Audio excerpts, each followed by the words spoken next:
Chapter 1, Summer 2006. 10 years ago, the vision I had of my future was completely different.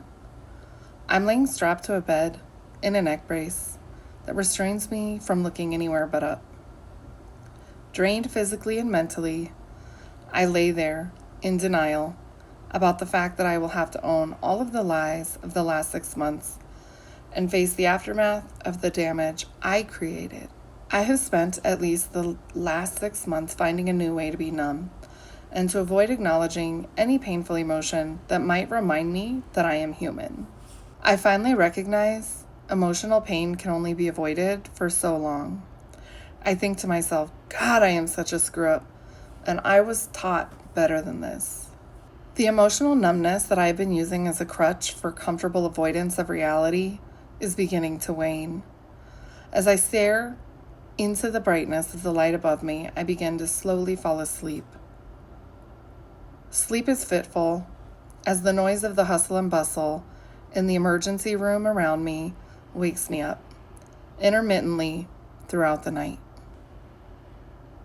As I drift in and out of sleep, I try to discern if I'm hallucinating or if this is my reality. Am I awake or asleep? I try to lift my head up to look around, but my neck brace restricts me, so I can't look around to investigate if what I think I hear, I am truly hearing. It sounds like my mother and my roommate arguing about whose fault it is that I am laying here strapped to a hospital bed with the neck brace. Shame and embarrassment envelop me as I fear that now my mom knows the truth and I can't hide it anymore. How am I going to explain this away so that she won't hate me so much?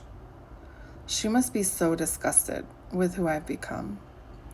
My biggest fear has always been that she would find out about my secret life. I try not to think about this and attempt to fall asleep again, but being strapped down, I am too uncomfortable to rest easily. I don't want to call a nurse for assistance.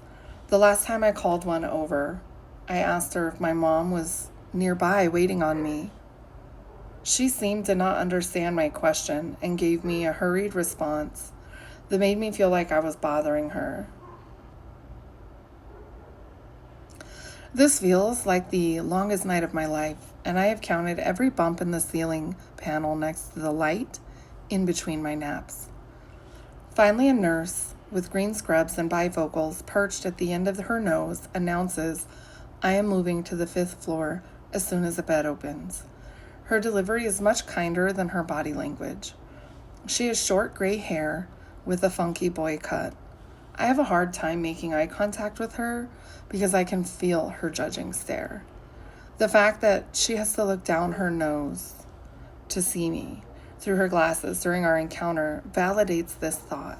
I ask her why I'm being admitted. She answers my question in a brusque tone, replying, "The police brought you in last night are concerned that you are a danger to yourself. You are on a 72-hour mental health hold. They have filed a petition asking that you be court-ordered under Title 36 for mental health treatment."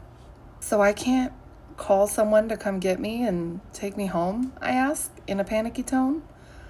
"No, ma'am. You cannot leave until you've been observed for at least 72 hours, and because you came in on a Saturday night, you can expect not to be discharged before Thursday, even if the petition is denied," she responds. She turns to walk away and then remembers something. She turns back around to tell me, "One more thing, Miss Salas. Dr. Reyes has examined your x-rays. There was no damage to your spine or cervical vertebrae, so I can remove the cervical collar now if you like." I respond tiredly, "Yes, please."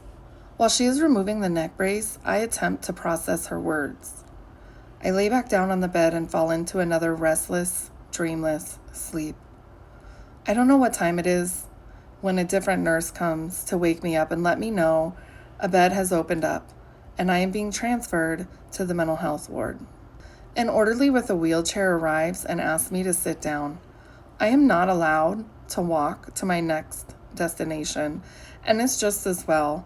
The last few days feel like a blur, and I still feel foggy mentally and weak with exhaustion. So sliding down into a wheelchair is welcoming right now. I am too tired to be embarrassed about my bleary eyes, knotted hair, and bad breath, so I sink into the chair, grasping the thin blanket from the bed to cover myself up. When I arrive at the mental health wing, the orderly pushes a black button next to a speaker where he identifies himself and must wait for someone to open the door that lets us in. In the left corner of the ceiling above, I notice a camera peering down at me. Posted on the door is a huge sign that states, in all caps, "High risk of AWOL, please ensure the door is closed when entering or exiting."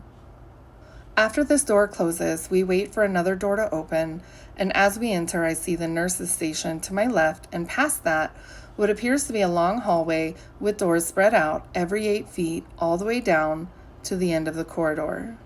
The wheelchair stops, and I stand up. A young blonde woman in scrubs approaches me. "Hi, I'm Jenna, and I'm one of the nurses here. You will have to change out what you're wearing. You can take the laces out of the shoes if you want, or I can give you some socks. The first few days, you're under observation. You have to wear hospital garb.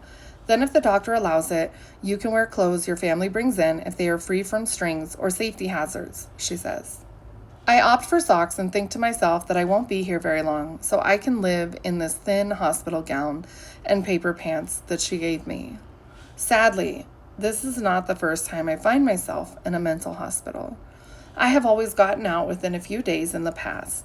This won't be any different. It isn't like I'm the one responsible for being here.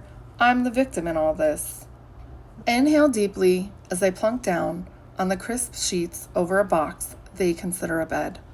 I notice the distinct smell of sanitization as I lay my head down on the pillow that reeks of bleach. I lay here restlessly, trying to figure out how I am going to pass the time over the next few days. I drift off into a sleep. I'm too tired to think about this right now. That's the end of chapter 1. Follow for chapter 2.